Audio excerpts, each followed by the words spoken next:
Welcome to Telangana State Board of Intermediate Education Digital Classes for Occasional Courses. I am M. Narsimha Reddy, M.Com Gold Medal in Taxation from Kakatiya University, CGL in Occasional Accounting and Taxation, Government Junior College, Sirpur Kagaz Nagar, District Komarambim, Asifabad. Learning objectives. First one is objectives of auditing.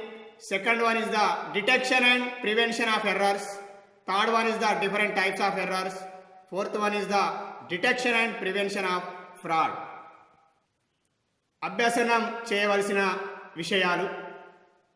ఒకటవది auditing ఉద్దేశాలు.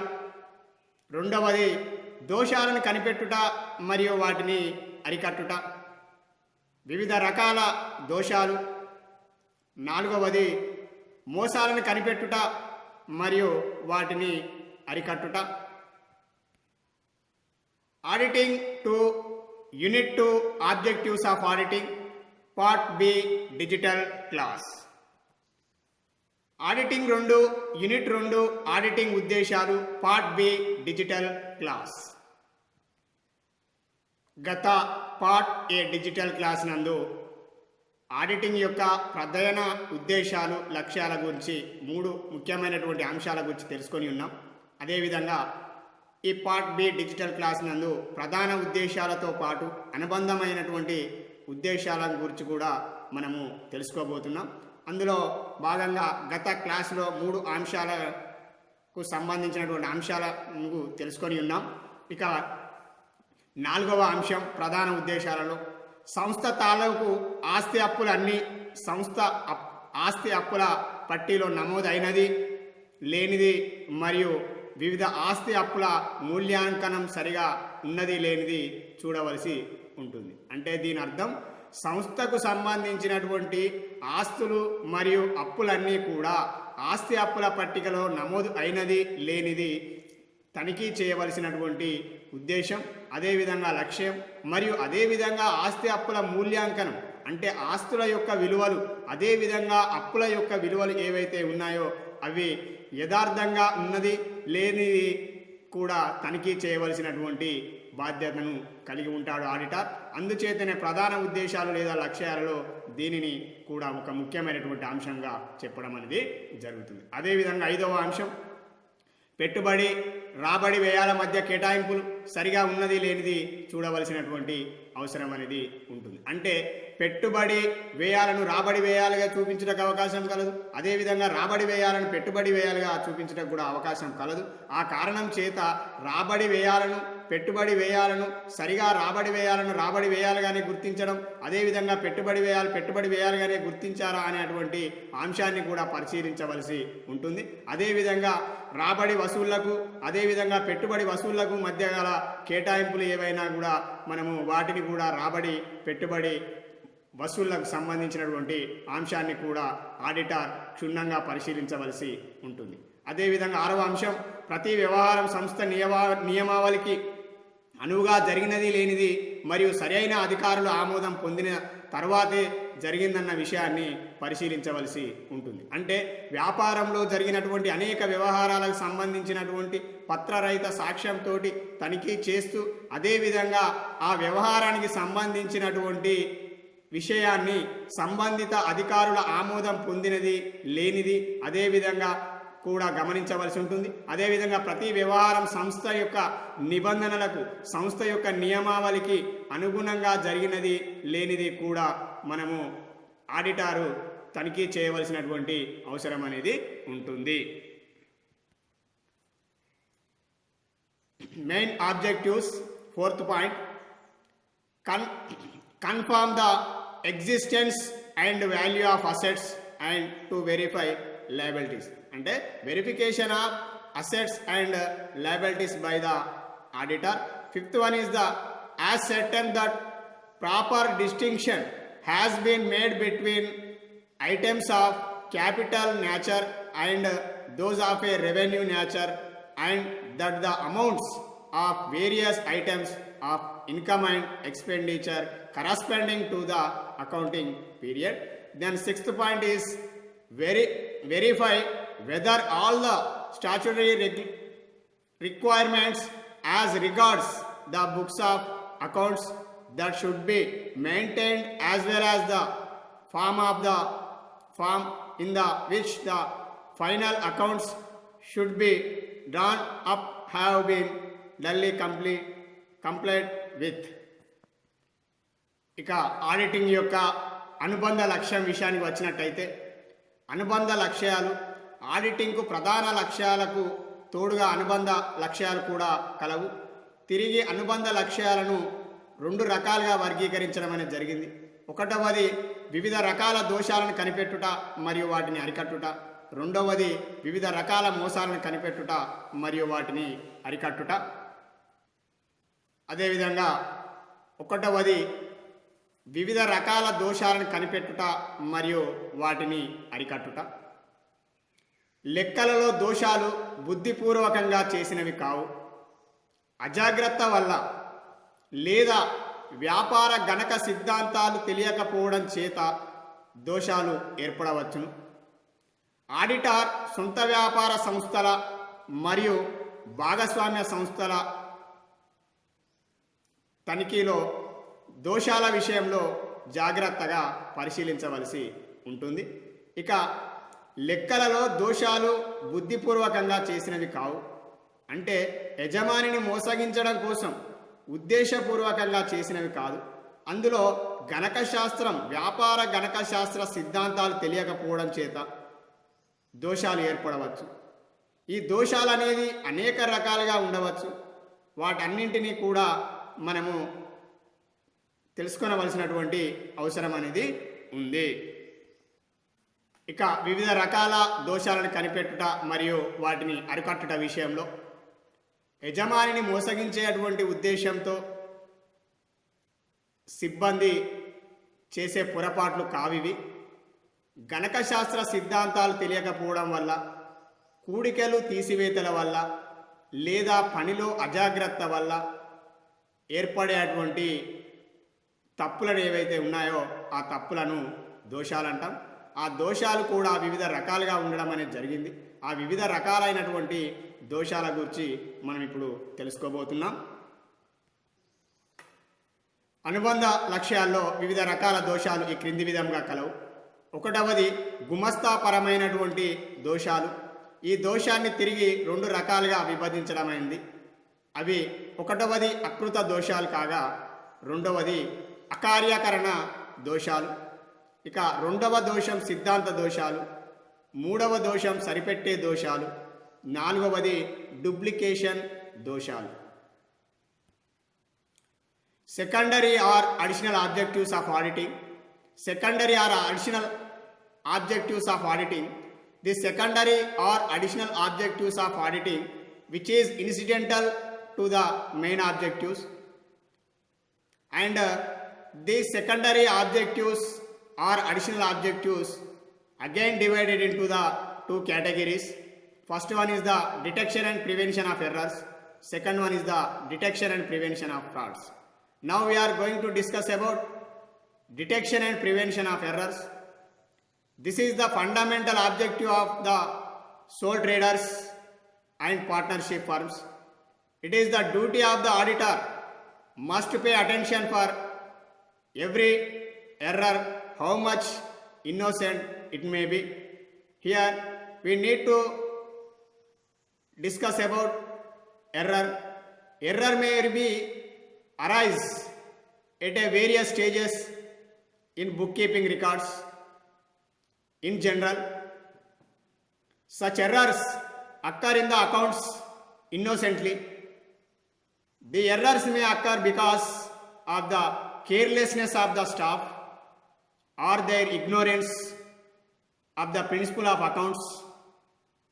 They occur while preparing documents such as invoices, credit notes, debit notes or statements, while costing, balances carry forward, posting and balancing. Some of the errors may be necessitate detailed checking for their detection. The errors may be of the following types: detection and prevention of errors. The following are the types of errors. First one is clerical error. These error may again be subdivided into two categories. First one is the error of omission. Second one is the error of commission. Second one is the error of principle. Third one is the compensating of or offsetting errors. Fourth one is the error of duplication. ఇక ఒకటవ దోషానికి సంబంధించినటువంటి విషయానికి వచ్చినట్టయితే గుమస్తాపరమైనటువంటి దోషాలు. వ్యాపార వ్యవహారాలను ఖాతా పుస్తకాలలో పూర్తిగా కానీ లేదా పాక్షికంగా కానీ ఖాతా పుస్తకాలలో నమోదు చేయకపోవడం వల్ల మరియు అంకెను మొదట్లో సహాయక పుస్తకాలలో తప్పుగా నమోదు చేయుట, తప్పుగా కూడికలు, తప్పు తీసివేతలు మరియు తప్పుగా ఆవర్జాలో నమోదు చేయటం వలన ఏర్పడినటువంటి తప్పులను గుమస్తాపరమైనటువంటి దోషాలు అంటారు, క్లరికల్ ఎర్రర్స్ అంటారు. ఈ దోషాన్ని తిరిగి రెండు రకాలుగా విభజించడమైనది. అవి ఒకటి అకృత దోషాలు మరియు అకార్యకరణ దోషాలుగా విభజించడం అనేది జరిగింది. అంటే వ్యాపార వ్యవహారాలను ఖాతా పుస్తకాలలో పూర్తిగా నమోదు చేయకపోవడం వల్ల కానీ లేదా జరిగినటువంటి వ్యవహారాన్ని పాక్షికంగా ఖాతా పుస్తకాలలో నమోదు చేయడం వల్ల కానీ లేదా అంకెను తప్పుగా రాయడం వల్ల కానీ లేదా కూడికలు తప్పుగా చేయడం వల్ల కానీ లేదా తీసివేతలు తప్పుగా చేయడం వల్ల కానీ లేదా తప్పుగా ఆవర్జా ఖాతాలో నమోదు చేయటం వల్ల కానీ లేదా తప్పుగా ఆవర్జా ఖాతాలను నిల్వను తేల్చడం వల్ల కానీ ఏర్పడినటువంటి తప్పులు ఏవైతే ఉన్నాయో ఆ తప్పులను మనం గుమస్తాపరమైనటువంటి తప్పులు అంటాం. ఈ తప్పులు అనేది వ్యాపారిని మోసం చేయడం కోసం కాకుండా, స్వార్థంతో కాకుండా, గణక శాస్త్ర సూత్రాలు తెలియకపోవడం వల్ల, గణక శాస్త్ర సిద్ధాంతాలు తెలియకపోవడం వల్ల, అదేవిధంగా పనిలో అజాగ్రత్త వల్ల ఏర్పడే అటువంటి ఈ దోషాలనే మనం గుమస్తాపరమైనటువంటి దోషాలు అంటాం. ఈ గుమస్తాపరమైనటువంటి దోషాలను తిరిగి రెండు రకాలుగా వర్గీకరించడం అనేది జరిగింది. అందులో అకృత దోషాలు మరియు అకార్యకరణ దోషాలుగా వర్గీకరించడం అనేది జరిగింది. వాటి గురించి మనం చర్చించినట్టయితే detection and prevention of errors, types of errors. First one is the clerical error. A clerical error may occur while entering the transactions in the journal or subsidiary books, or while making posting into the ledger, or while balancing ledger accounts, or while transferring the balances to the trial balance. అంటే ఇక్కడ clerical errors అనేది గుమస్తా పరంగా జరిగేటువంటి తప్పులు. This is the clerical error. This error may be again be subdivided into two categories. First one is the error of omission and second one is the error of commission. ఇక గుమస్తాపరమైనటువంటి దోషాలలో మొదటిది అకృత దోషాలు. వ్యాపార వ్యవహారాలను ఖాతా పుస్తకాలలో పూర్తిగా కానీ లేదా పాక్షికంగా కానీ ఖాతా పుస్తకాలలో నమోదు చేయకపోవడం వల్ల ఏర్పడే దోషాలను అకృత దోషాలు అంటారు. అందులో ఒక వ్యవహారంను ఖాతా పుస్తకాలలో పూర్తిగా నమోదు చేయకున్నా ఆ దోషంను సంపూర్ణ అకృత దోషం అంటారు. ఒక వ్యవహారము ఖాతా పుస్తకాల్లో పాక్షికంగా నమోదు చేయకున్నా ఆ దోషంను పాక్షిక అకృత దోషం అంటారు. అంటే అకృత దోషాలు ఏవైతే ఉన్నాయో వ్యాపారాది ఖాతా పుస్తకాలలో వ్యాపారంలో జరిగినటువంటి వ్యవహారాలను ఖాతా పుస్తకములలో పూర్తిగా రాయకపోయినను అకృత దోషమే. అదేవిధంగా ఒక వ్యవహారానికి సంబంధించినటువంటి ఒక అంశాన్ని రాసి మరో అంశాన్ని కనుక ఖాతా పుస్తకాలలో నమోదు చేయనట్టయితే అట్టి దోషాన్ని మనము పాక్షిక అకృత దోషంగా చెప్పడం అనేది జరుగుతుంది.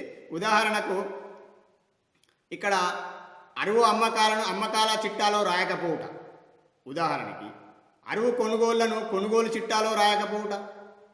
మరో ఉదాహరణ, చెల్లించిన అద్దెను అద్దె ఖాతాలో రాశారు కానీ నగదు చిట్టాలో రాయకపోవుట. అదేవిధంగా మొదలగు సంపూర్ణ అకృత దోషాలకు చక్కని ఉదాహరణలుగా మనం చెప్పడానికి అవకాశం. అంటే అరువు అమ్మకాలను అమ్మకాల చిట్టాలో రాయకపోవుట, అరువు కొనుగోలును అరువు కొనుగోలు చిట్టాలో రాయకపోవుట, అదేవిధంగా చెల్లించిన అద్దెను నగదు చిట్టాలో రాసి లేదా అద్దె ఖాతాలో రాయకపోవుట మొదలగున అన్ని సంపూర్ణ అకృత దోషాలకు ఉదాహరణలుగా చెప్పవచ్చు.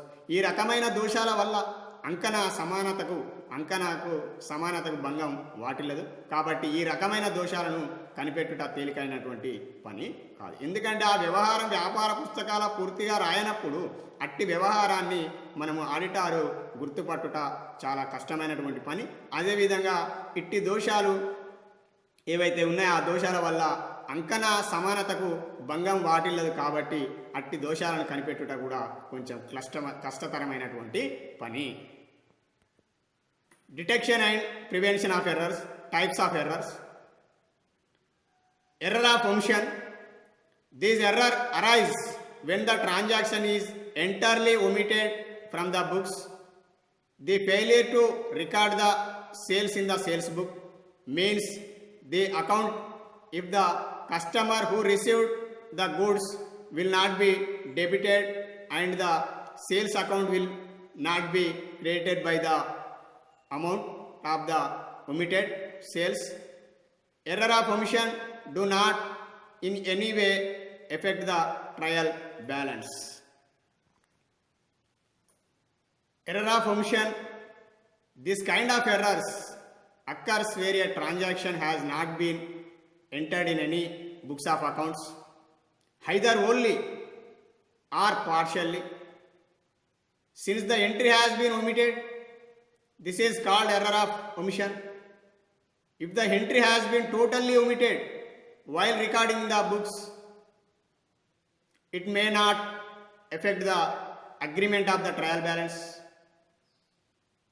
The auditor has to carefully find out such errors and bring them to the notice of his client. Such errors can be detected by careful watching of all transactions and records. On the other hand, if there is a partial omission, it would be affect the trial balance. The errors of this type may be traced out easily. ఇక అకార్యకరణ దోషాల విషయాన్ని వచ్చినట్టయితే, ఒక వ్యవహారానికి సంబంధించిన అంకెను మొదట్లో తప్పుగా సహాయక పుస్తకాలలో తప్పుగా నమోదు చేయడాన్ని అకార్యకరణ దోషాలు అంటారు. తప్పుడు కూడికలు, తప్పుడు తీసివేతలు మరియు తప్పుగా ఆవర్జాలో నమోదు చేయుట తప్పులు కూడా ఈ దోషాలకు చక్కని ఉదాహరణలు.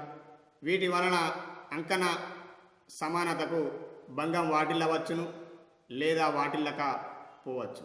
అంటే వ్యాపారంలో జరిగినటువంటి వ్యాపారాది వ్యవహారాలు ఏవైతే ఉన్నాయో వ్యాపారాది ఖాతా పుస్తకాలలో నమోదు చేసేటువంటి సందర్భంలో సహాయక పుస్తకాలలో అంకెను తప్పుగా రాయటం వల్ల లేదా ఆవర్జా ఖాతాలో నమోదు చేసిన తదుపరి తప్పుడు కూడికలు చేయడం ద్వారా లేదా తప్పుడు తీసివేతలు చేయడం ద్వారా లేదా ఆవర్జా ఖాతాలను నిల్వలను తేల్చేటువంటి క్రమంలో తప్పుడు కూడికలు తప్పుడు తీసివేతలు చేయడం ద్వారా, అదేవిధంగా ఆవర్జా ఖాతా నిల్వలు చేసిన తేల్చిన తదుపరి ఆ నిల్వల సహాయంతో అంకణాన్ని తయారు చేసేటువంటి సందర్భంలో ఆవర్జా ఖాతా యొక్క నిల్వలను అంకణకు మళ్లించేటువంటి సందర్భంలో కూడా తప్పులు జరగడానికి అవకాశం ఉంది.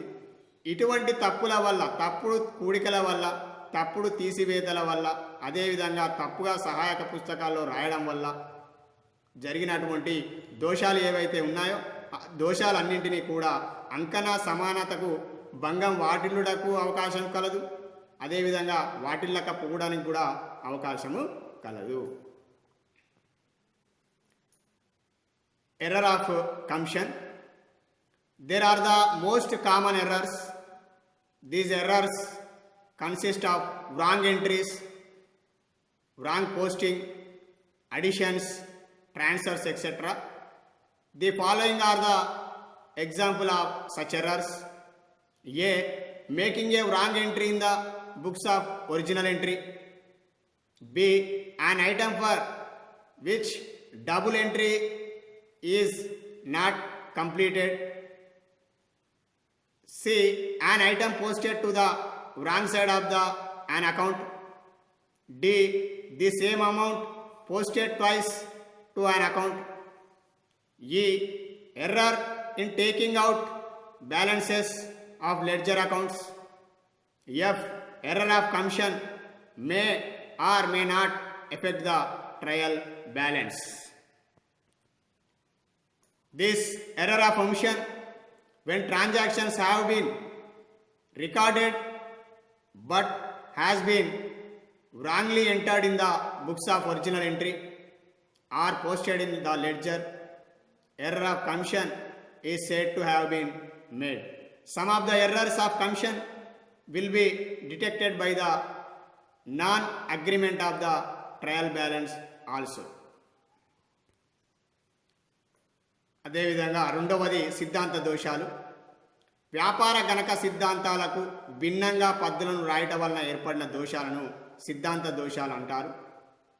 పెట్టుబడి వ్యయంను రాబడి వ్యయంగా పరిగణించుట, పెట్టుబడి ఆదాయాన్ని రాబడి ఆదాయంగా, ఆస్తుల మూల్యాంకనం తప్పు పద్ధతిలో చేయుట మొదలగునవి ఈ దోషాలకు ఉదాహరణలు. ఈ దోషాల వల్ల అంకణ సమానతకు భంగం వాటిల్లదు. అంటే సిద్ధాంతపరమైనటువంటి దోషాలు అంటే డెబిట్ చేయవలసినటువంటి అంశాన్ని క్రెడిట్ చేయడం, క్రెడిట్ చేయవలసినటువంటి అంశాన్ని డెబిట్ చేయడం, అంటే వ్యాపార గణక శాస్త్రంలో ఉన్నటువంటి ఖాతా సూత్రాలు తెలియకపోవడం వల్ల, గణక సిద్ధాంతాలను పాటించకపోవడం వల్ల జరిగేటువంటి తప్పులు ఏవైతే ఉన్నాయో ఆ తప్పులనే మనం సిద్ధాంతపరమైనటువంటి దోషాలు అంటాం.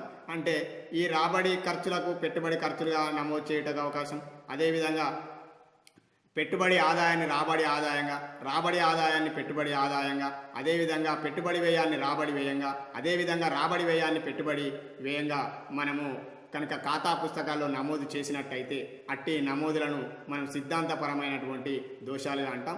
అంటే జంట పద్దు విధానాన్ని అవలంబించి ఖాతా పుస్తకాలను రాసేటువంటి సంస్థలు ప్రతి డెబిట్కు తత్సమానమైనటువంటి క్రెడిట్ ఉండడం అనేది జరుగుతుంది. ఆ తత్సమానమైనటువంటి డెబిట్కు తత్సమానమైనటువంటి క్రెడిట్కు సరిపోయే విధంగా, అదేవిధంగా సరైనటువంటి ఖాతాను డెబిట్ చేస్తూ సరైనటువంటి ఖాతాను కనుక క్రెడిట్ చేసినట్టయితే, అంశాన్ని కనుక క్రెడిట్ చేసినట్టయితే ఈ తప్పులు జరగడానికి అవకాశం లేదు.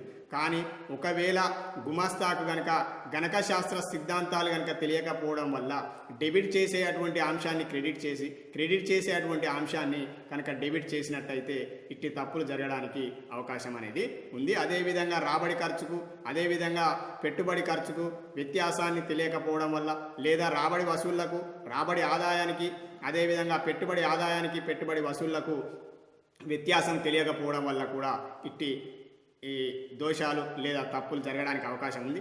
దీనివల్ల అంకణ సమానతకు భంగం కలగకపోవచ్చు. Second one is error of principle. This error of principle arises when a particular entry of course has not been recorded according to the principles of double entry. Of course, errors of principle do not made between capital and revenue. An item of expenses may be debited to an asset account instead of to an expenses account or vice versa. And here error of principle, there are certain fundamentals and generally accepted principles in the maintenance of the financial accounts. While regarding the transactions, it is necessary that these principles are perfectly applied. Error of principle will be arise where the transactions are not recorded in the books of accounts according to the fundamental and accepted principles of accountancy. These errors are important as they affect the profit or loss and financial statements materially. Hence, the auditor must always be on the lookout for such errors. An intelligent, careful and thorough checking only may be disclose them. ఇక సరిపెట్టే దోషాలు మూడవది, ఒక తప్పు వల్ల ఫలితం మరొక తప్పు వల్ల తుడిచిపెట్టుకుపోతే ఆ రెండు తప్పులను సరిపెట్టే దోషాలు అంటారు. ఉదాహరణకు ఒక ఖాతాను రూపాయలు 1000 ఎక్కువగా డెబిట్ చేయడం వలన ఏర్పడిన దోషంను, వేరొక ఖాతాను అదే మొత్తంతో ఎక్కువ క్రెడిట్ చేయడం వలన ఏర్పడిన దోషంను తుడిచిపెట్టబడును. ఈ రకమైన దోషాల వల్ల అంకణ సమానతకు భంగం వాటిల్లు. అంటే ఒక అంశానికి సంబంధించి జరిగినటువంటి తప్పు ఏదైతే ఉందో ఆ తప్పును లేదా ఆ దోషాన్ని మరొక దోషంతో కనుక సరిపెట్టడం వల్ల, ఆ దోషంతో కనుక బ్యాలెన్స్ చేయడం వల్ల ఇటువంటి తప్పును మనము సరిచేయుటకు అవకాశం కలదు. అంటే ఒక తప్పు వల్ల ఫలితం మరొక తప్పు వల్ల తుడిచిపెట్టుకుపోతే ఆ రెండు తప్పులను సరిపెట్టే దోషాలు అంటారు. ఉదాహరణకు ఒక ఖాతాను 1000 రూపాయలు ఎక్కువగా డెబిట్ చేయుట వలన ఏర్పడిన దోషం ఏదైతే ఉందో వేరొక ఖాతా అదే మొత్తంతో ఎక్కువ క్రెడిట్ చేయబడినది కాబట్టి అట్టి ఖాతా ఏర్పడిన దోషంను తుడిచిపెట్టవలసి ఉంటుంది. అంటే రెండు తప్పులను, ఒక తప్పుతో మరొక తప్పును గనక మనం సరిపెట్టి గనక సరిచేసినట్టయితే అట్టి దోషాలను మనం సరిపెట్టే దోషాలు అంటాము.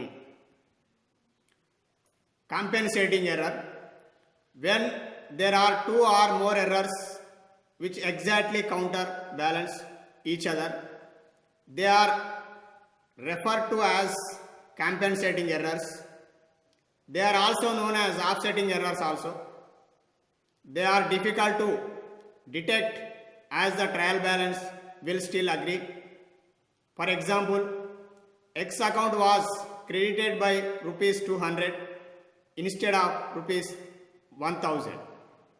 There was a short credit of rupees 800 while Z account is debited by rupees 200 instead of rupees 1000. Both sides of the trial balance are equally affected at the same time. It may or may not affect the profit and loss account. Here compensating errors. A compensating error is one which is counterbalanced by another error or errors.